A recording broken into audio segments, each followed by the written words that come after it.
Hello student, आप लोग पढ़ रहे थे चैप्टर विद्युत चुम्बकीय प्रेरण, जिसमें आज का टॉपिक है प्रेरकत्व। प्रेरकत्व से क्या तात्पर्य है? जब किसी भी कुंडली में या चालक में धारा प्रवाहित की जाती है तो उसमें एक प्रेरित धारा उत्पन्न होती है। इस गुण को हम प्रेरकत्व कहते हैं। ठीक है, मतलब ऑटोमेटिक धारा का उत्पन्न होना प्रेरकत्व कहलाता है। ये जो प्रेरकत्व होता है दो प्रकार का होता है, एक होता है स्वप्रेरकत्व और एक होता है अन्योन्य प्रेरकत्व, जिनके आपको इन्हीं से इनके मतलब समझ में आ रहे होंगे। स्वप्रेरकत्व मतलब स्वयं से प्रेरित धारा उत्पन्न होना, अन्योन्य प्रेरकत्व मतलब अन्य किसी के द्वारा प्रेरित धारा का उत्पन्न होना। अब देखिए स्वप्रेरकत्व क्या कहलाता है, इसको आप अच्छे से समझ लीजिए।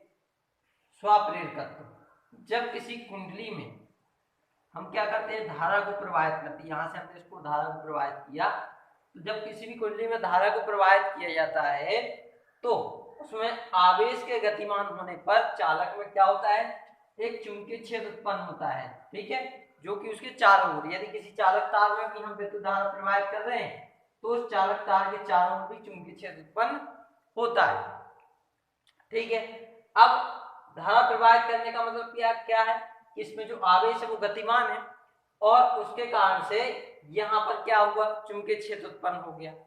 और जब किसी चुंबकीय क्षेत्र में कोई भी आवेश गतिमान है और उसके बाद हम धारा का मान परिवर्तित कर दें, धारा का मान परिवर्तित करने पर, जैसे पहले मान लीजिए कि यहाँ पर 20 एम्पीयर की हमने धारा प्रवाहित की और अचानक से घटा करके हमने इसकी 12 एम्पीयर धारा कर दी, तो जब धारा परिवर्तित हुई तो यहाँ पर जो बल रेखाएं हैं, जो मैग्नेटिक फील्ड है, ठीक है, बल रेखाएं, या हम कह सकते हैं चुंबकीय फ्लक्स, चुंबकीय फ्लक्स के मान में भी परिवर्तन होगा या हम धारा को परिवर्तित करेंगे।